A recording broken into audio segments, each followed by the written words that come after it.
अच्छा, तो इस इफ़ेक्ट को क्रिएट करने के लिए मैंने जो मुझे क्लिप्स रिक्वायर्ड थे वो मैंने सबसे पहले वो क्विकली ग्रैब करके मैंने उसको टाइमलाइन के ऊपर रख दिया उनको। तो अब हम इसके ऊपर जो है ना अपना शेक ट्रांज़िशन अप्लाई करेंगे। तो सबसे पहले मुझे शेक ट्रांज़िशन अप्लाई करने के लिए जो कि कस्टम मेड है, वो मैं उसके लिए सबसे पहले एडजस्टमेंट लेयर क्लिक करूँगा और एडजस्टमेंट लेयर को ला के मैं इन क्लिप्स के दरमियान में रख दूँगा। तो पर्पज़ ये होगा मेरा कि जब ट्रांज़िशन मैं बिल्ड करूँगा ना, तो उसमें जो उसका बिल्डअप होगा वो थोड़ा बड़ा होगा और जो एंड होगा थोड़ा सा स्मॉल होगा। तो नहीं, बिल्डअप थोड़ा सा कम होगा और एंड जो है ना उसका जो इसका जो होगा ना वो पीक पॉइंट वो थोड़ा ज़्यादा होगा। ठीक है, ताकि एनिमेशन को स्टेबल होने में टाइम लगे। तो मैं क्या करूँगा, मैं क्विकली इसको बनाता हूँ ऑलमोस्ट कुछ 1 पॉइंट ऑलमोस्ट 2 सेकंड्स का बना लेता हूँ इसको मैं। ठीक है, तो मैं क्या करूँगा, मैं 1 सेकंड ऑलमोस्ट 30 सेकंड्स का मैं इसका बिल्डअप रखूँगा एनिमेशन का। तो मैं ऐसे मैं टाइम चेक कर लेता हूँ, 2 और 12 फ्रेम। ठीक है, तो मैं क्या करूँगा, मैं जाऊँगा यहाँ पे मेरे 10 फ्रेम हो गए और उसके बाद में यहाँ पे मेरे हो गए 20 फ्रेम। सही है, अगर आप मेरा टाइमलाइन सेटिंग्स देखो तो इस वक्त ये है 50 एफपीएस के ऊपर। सही है, तो मैं 20 के बाद में मैं यहाँ पे जाऊँगा ऑलमोस्ट कुछ 30 फ्रेम के ऊपर। यहाँ पे मैंने मार्क रख दिया, यहाँ पे इसको मैंने कर दिया ऐसे। ठीक है, तो ये मेरा बिल्डअप होगा, मैं यहाँ पे कट लगा देता हूँ। ठीक है, तो बिल्डअप को पहले हम क्रिएट करेंगे। तो बिल्डअप को क्रिएट करने के लिए मैं सबसे पहले इसको फ्यूजन पेज के ऊपर ले जाऊँगा। फ्यूजन पेज के ऊपर जाके मैं सप्लाइंस को ऑफ़ कर देता हूँ यहाँ से, मुझे इसकी ज़रूरत नहीं है। तो ये है मेरा क्लिप्स को मैं ऑफ़ कर देता हूँ फ़िलहाल। इसको मैं यहाँ पे लेकर आता हूँ ताकि हम इसको जो है क्विकली देख सकें यहाँ पे क्या चल रहा है। सही है, तो पहला स्टेप ये होगा कि मैं यहाँ पे कैमरा शेक अप्लाई करूँगा। तो मैं क्विकली इफ़ेक्ट्स में जाके कैमरा शेक सर्च करता हूँ। कैमरा शेक यहाँ पे 2 तरह के होंगे, मेक श्योर करना है कि आप ये वाला जो है ये कैमरे वाला CSHK वाला ये आप सिलेक्ट करो। ठीक है, जैसे इसको ऊपर ड्रैग एंड ड्रॉप करोगे ना आप, तो ये शेक ऑलरेडी ऐसे काम करेगा। Right, this is very weird. तो हमें ये चीज़ नहीं चाहिए। ठीक है, मैं क्या करूँगा, मैं इसका जो है स्पीड इसको मैं कर दूँगा 1 के ऊपर और स्ट्रेंथ इसका मैं बिल्कुल 0 कर दूँगा। अब ये कुछ ऐसे होगा। सही है, अब उसके बाद मैं क्या करूँगा, मैं रोटेशन को ना, इस रोटेशन को एक्स रोटेशन को और रोटेशन डेविएशन को मैं दोनों को कंट्रोल करूँगा वाई डेविएशन के साथ। और इनको मैं ऑटोमेटिक करने के लिए मैं इसके लिए एक्सप्रेशन यूज़ करूँगा। फर्स्ट में पहले मैं रोटेशन डेविएशन के ऊपर क्लिक करूँगा, राइट क्लिक, यहाँ से एक्सप्रेशन सेलेक्ट कर लूँगा। इस एक्सप्रेशन के इसको ना प्लस को मैं कनेक्ट कर दूँगा वाई डेविएशन के साथ। राइट, और यहाँ पर ला के मैं इसको कर दूँगा डिवाइडेड बाई 3। सही है, तो अब मैं जब इसको छेड़ूंगा ना तो ये भी ऑटोमेटिक उसके साथ जाएगा। सही है, तो उसके बाद में मैं अब वाई एक्स डेविएशन का भी साथ ही मैं सेम यही चीज़ करूँगा, राइट क्लिक, एक्सप्रेशंस, और इसके एक्सप्रेशंस के ये प्लस से उठा के मैं इसको वाई के साथ कनेक्ट कर दूँगा और इसको भी मैं डिवाइड बाई 3 कर दूँगा। राइट, तो डेविएशन को मैं ऑलमोस्ट रखता हूँ कुछ 2 के ऊपर, 2 इज़ फाइन। तो अब ये कुछ ऐसे हो रहा होगा। सही है, तो अब हम क्या करेंगे, अब मैं इसकी ओवरऑल स्ट्रेंथ को छेड़ूंगा। ओवरऑल स्ट्रेंथ के ऊपर मैं 0 फ्रेम के ऊपर रहते हुए मैं यहाँ पे की फ्रेम लगाऊंगा और उसके बाद में लास्ट फ्रेम के ऊपर जाके मैं इसको कर दूंगा 1 के ऊपर। अब इसका बिल्डअप कुछ ऐसे होगा। राइट, मैं अगर इसको 0 कर देता हूँ तो इसका बिल्डअप कुछ ऐसे होगा। सही है, अब अगर यहाँ पे जब कैनवस देख रहे हो ना, यहाँ पे जहाँ पे ये भी ट्रांसपेरेंट शो हो रहा है, इसको फिक्स करने के लिए मैं क्विकली एजेस के ऊपर जाके इसको मिरर कर देता हूँ, तो अब ये ऐसा शो नहीं होगा। राइट, अभी जो है ना एनिमेशन बहुत ज़्यादा फ्लैट है, तो इसको मैं स्मूथ करने के लिए सबसे पहले स्प्लाइन के ऊपर जाऊँगा और स्प्लाइन के ऊपर जाके मैं अपना कैमरा ओवरऑल स्ट्रेंथ सेलेक्ट करके इसको मैं जूम टू फिट कर दूंगा। दोनों एरियाज़ को सेलेक्ट करके कमांड ए से मैं एफ प्रेस करूँगा। तो अब मैं कर्व अपना कुछ ऐसा बनाऊँगा कि स्टार्ट में ये स्लो हो और पीक पे आके ये तेज़ हो जाए। तो मैं इसको यहाँ पे लाके कुछ ऐसे कर देता हूँ, इस तरह से, और इसको भी मैं थोड़ा सा बैलेंस करने के लिए ऐसे कर देता हूँ ताकि हमारा जो पीक पॉइंट है वो यहाँ पे हमारी मोस्ट ऑफ द एनिमेशन हमारी यहाँ पर हो, मूवमेंट यहाँ पर हो हमारी। राइट, ऐसे। राइट, तो अब हम इसको जो है ना आगे हम लेके जाता हूँ इसको मैं। अभी मैंने एक चीज़ बिल्ड कर दी। सही है, अब मैं इसके बाद में इसी को जो है मैं इसके ऊपर एक ट्रांसफॉर्म नोड लगाऊंगा।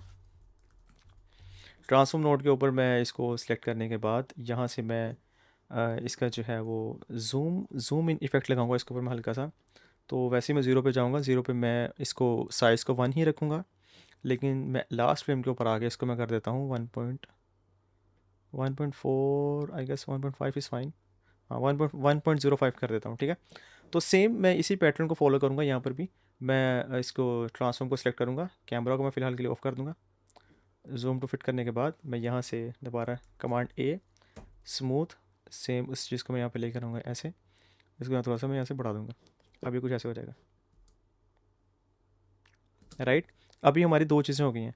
अब मैं इसके ऊपर इसको और भी ज़्यादा एनिमेशन को पॉपअप करने के लिए ना मैं यहाँ पर एक और नोड बनाऊँगा जो कि सेम ट्रांसफॉर्म नोड ही होगी। अब आप उसको यहाँ से उठा के आप रख सकते हो। आप ये उठाया और यहाँ पे ला के मैं इसको रख दिया, या और इस ट्रांसफॉर्म नोड के ऊपर मैं इसको ऊपर ना RGB इफेक्ट दूंगा। RGB इफेक्ट देने के लिए मैं क्विकली जाऊँगा यहाँ पे सेटिंग्स के अंदर, यहाँ से मैं alpha, blue and green channel को ऑफ कर दूँगा, राइट। तब कंट्रोल में अब जब मैं इसको थोड़ा सा जूम इन करता हूँ ना, तो ये कुछ ऐसा क्रोमेटिक एब्रीवेशन आ जाएगा। तो इसको अब मैं सेम एनिमेशन वैसे ही रखूँगा, इसके ऊपर मैं इसको मैं यहाँ पे लेकर आऊँगा, यहाँ पे मैं इसको 1 पे ही रहने दूँगा और यहाँ पे ला के इसको मैं कर दूँगा 1.05।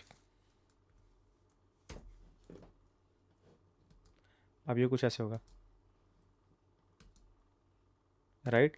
तो इसको भी मैं क्विकली सब लाइन के ऊपर जाके इसको मैं ट्रांसफॉर्म को इस वाले को ऑफ करके इसको रखूँगा select, zoom to fit, command A, और उसके बाद में स्मूथ, स्मूथ करने के बाद ये मेरा पीक पॉइंट होगा, इसको मैं ऐसे कर दूँगा और इसको हल्का सा सॉफ्ट कर दूँगा, राइट।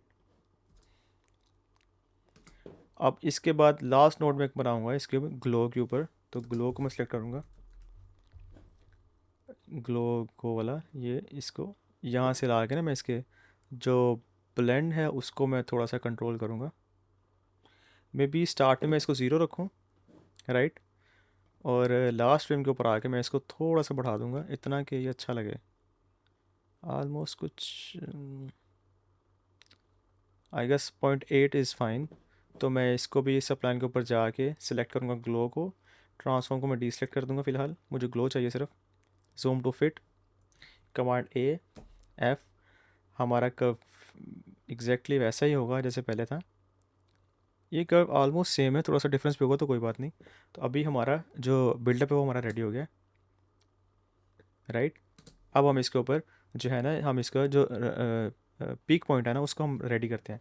पीक पॉइंट को रेडी करने के लिए मैं क्विकली जाऊंगा अपना जो है, मेरे पास दो तरीके हैं। एक तो मैं एडिट के ऊपर जाके मैं अपना फ्यूजन पेज की दूसरी एडजस्टमेंट लेयर को सिलेक्ट कर लूँ, लेकिन मैं यहाँ से ही क्लिप्स को का टैब ओपन करूँगा यहाँ से, और यहाँ से मैं दूसरे एडजस्टमेंट लेयर को ऊपर स्विच हो जाऊँगा, सही।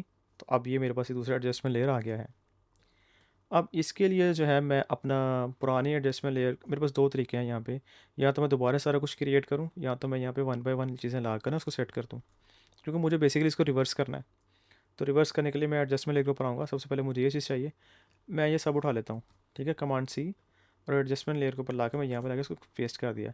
अब पहले मैं कैमरा नोट उठाऊँगा, कैमरा नोट को उठा के मैं यहाँ पर ला रख दूँगा, सही है। और उसके बाद में मैं यहाँ से ना की फ्रेम्स के ऊपर आके इसका जो ये सारा सेट कर लेता हूँ। ये है, इसको उठा के मैं इसको लेकर आ गया लास्ट फ्रेम के ऊपर जो कि ये बनता है, यहाँ पे लाके इसको मैंने रख दिया, ठीक है। तो अभी मुझे इसको फॉलो करना पड़ेगा इस तरह से कि इसका जो स्टार्ट है वो है जी 0 के ऊपर और एंड है 1 के ऊपर। मुझे इसको रिवर्स करना है, राइट। तो मैं स्टार्ट को 1 कर दूंगा क्विकली, 1, और यहाँ पे लाके इसको मैं कर दूंगा 0। तो ये एग्जैक्टली इसका ऑपोजिट हो जाएगा। और इसके लिए मैं सप्लाइन के ऊपर जाऊँगा, सप्लाइन के ऊपर जाके मैं क्विकली की फ्रेम्स को ऑफ करके अपना जो है ये कैमरा शेक सेलेक्ट करूँगा मैं यहाँ से, जूम टू फिट, थोड़ा सा इसको ऊपर ले जाते हैं ताकि हमें कुछ चीज़ें ज़्यादा विजिबल हो जाए, राइट।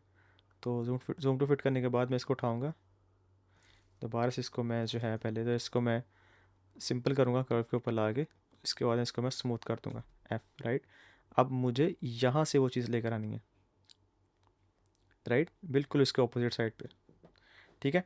अब नेक्स्ट मैं अपना ट्रांसफॉर्म नोड उठाऊँगा यहाँ से, इसको ला के अप्लाई कर दूँगा, और इसको भी मैं ऐसे ही ठीक, इसको मैं ऐसे ही इसके एनिमेशन को मैच करूँगा।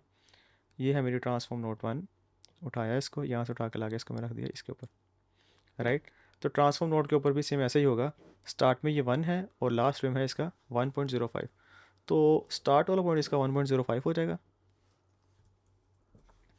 और लास्ट वाला पॉइंट इसका हो जाएगा 1, राइट। तो अब हम यहाँ पे अगर हम इसको की फ्रेम को ऑफ करूँ तो मैं ट्रांसफॉर्म को सिलेक्ट करूँगा सिर्फ, और इसको सिलेक्ट करने के बाद मैं पहले इसको लीनियर फॉर्मेट में लेकर आऊँगा, इसके बाद दोबारा से इसको मैं सिलेक्ट करूँगा और इसको मैं स्मूथ कर दूँगा। स्मूथ करने के बाद इसका कुछ व्यू ऐसे होगा हमारे पास, ये वाला ग्राफ बनेगा इसका, सही है। तो ट्रांसफॉर्म नोड भी हो गया। नेक्स्ट मैं इसके ऊपर लेकर आऊँगा अनदर ट्रांसफॉर्म नोड, जो कि मैंने एब्रीवेशन बनाया था, क्रोमेटिक एब्रीवेशन। तो उसके लिए मैं फर्स्ट ट्रांसफॉर्म नोड को ऑफ कर दूँगा, वो मुझे नहीं चाहिए। सेकंड ट्रांसफॉर्म नोड को मैं सिलेक्ट रहने दूँगा और इसके ऊपर मैं लास्ट फ्रेम के ऊपर अगर मैं आता हूँ, अगर मैंने इसको ठीक किया हुआ हो तो ये है, इसको उठाया और इसको उठा के ला के मैंने रख दिया बिल्कुल एंड के ऊपर यहाँ पे, राइट। तो मैं इसका लास्ट फ्रेम देखता हूँ जो कि बनता है 1.05। इसको रिवर्स करना है तो मैं पहले फर्स्ट फ्रेम के ऊपर आऊँगा, इसको मैं कर दूँगा 1.05, लास्ट के ऊपर आगे इसको मैं कर दूँगा 1।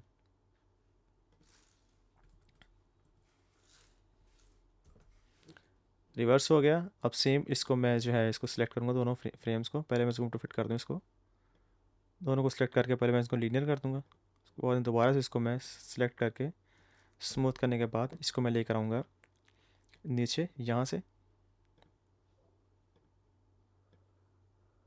कुछ यहाँ पे, और इसको जो है मैं स्मूथ थोड़ा सा कर दूँगा, राइट।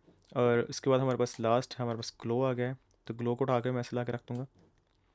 ग्लो के ऊपर मैं जो है पहले मैं ट्रांसफॉर्म नोड को ऑफ करूँगा, ग्लो का मैं ऑन रहने दूँगा यहाँ पे, और ग्लो का मैं पहले की फ्रेम सेट करूँगा इसका मैं, ये रही ग्लो की नोड, इसको लेयर, इसको मैंने उठाया, इसको मैंने यहाँ पे रख दिया, राइट यहाँ पे, सही है, स्नैप होगा यहाँ पे लाके।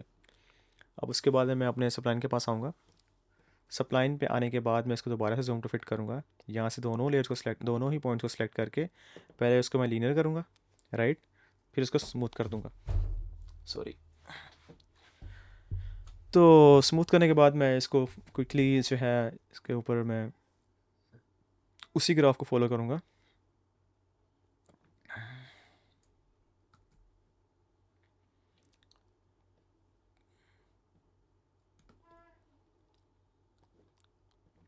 मैंने लीनियर किया इसको पहले मैंने, राइट, दोनों को मैंने पहले लीनियर कर दिया, ठीक है। ये क्या हो रहा है,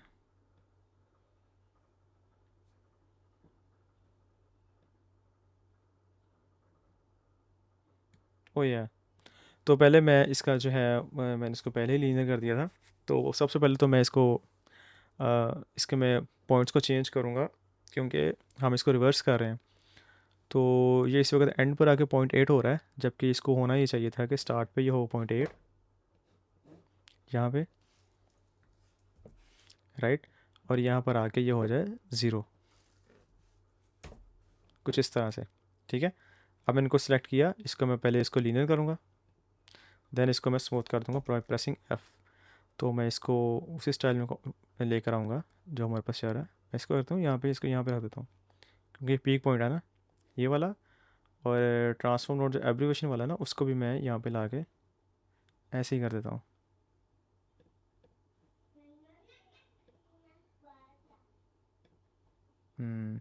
इसको भी मैं यहाँ पे लेके आता हूँ थोड़ा ऊपर, या लाइक दिस। तो अब हमारा जो है ये ट्रांजेक्शन रेडी हो चुका है, तो इसको हम क्विकली प्रीव्यू करते हैं। Oh man, amazing. तो अब इसके ऊपर अब ये हमारा ना एक कस्टम मेड बन चुका है, इसे हमें बार बार क्रिएट करने की ज़रूरत नहीं है, ठीक है। तो मैं इसे क्विकली बाकी चीज़ों के ऊपर अप्लाई कर देता हूँ।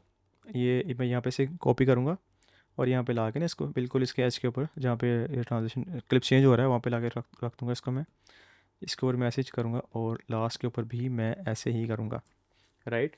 और उसके बाद में अगर मुझे इसको सेव करना है तो मैं क्विकली यहाँ पे अपना एक फ़ोल्डर है मेरा पावर बिन्स के अंदर, पावर बिन्स में मैं मीडिया पूल में जाके यहाँ पे पावर बिन्स को सिलेक्ट करूँगा, यहाँ पे मैं एक फ़ोल्डर बना लूँगा, ग्लिच, कस्टम ग्लिच को कर देते हैं क्योंकि ये कस्टम ग्लिच ही रहेगा, मैंने इसको पकड़ा, पहले मेक श्योर कर लेता हूँ कि मैंने सही फोल्डर सेलेक्ट किया हुआ है। सही है, यहाँ पे मैं आया, मैंने glitch, I think custom glitch. और अगर आप लोग ये दोबारा से ये सारी मेहनत नहीं करना चाहते और आप इसे जो है कस्टम लिंक यूज़ करना चाहते हैं, तो मेरे पास ये बिल्ट इन पड़ा हुआ है, तो मैं आपको ही दे दूँगा। सही है, तो फिर आप मैं ड्राइव में लिंक लगा दूँगा, तो आप वहाँ से डिस्क्रिप्शन से इसको डाउनलोड कर लीजिएगा। अब इसके लिए हम एक साउंड इफ़ेक्ट लगाते हैं जो कि इसके ऊपर और भी अच्छा लगेगा। ओके, तो मुझे अपना ट्रांजिशन मिल गई है एस एफ एक्स, तो मैं इसको उठाता हूँ, इसको उठा के मैं इसे ट्राई करता हूँ कौन सा वाला ज़्यादा बेस्ट लगेगा इसके ऊपर। तो मैं इसको पीक पे ला के ना, इसको यहाँ पे कुछ ट्राई करते हैं।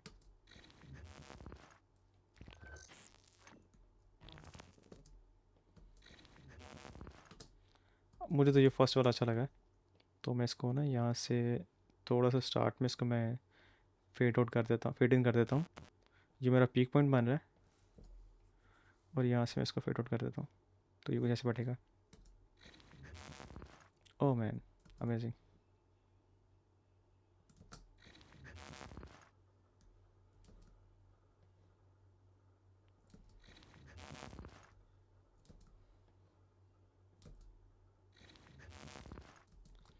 अब क्विकली हम इसके ऊपर एक बैकग्राउंड म्यूज़िक ऐड करते हैं। म्यूज़िक इज़ आल्सो रेडी, तो यस, अभी हमारी वीडियो जो ऑलमोस्ट रेडी हो चुकी है।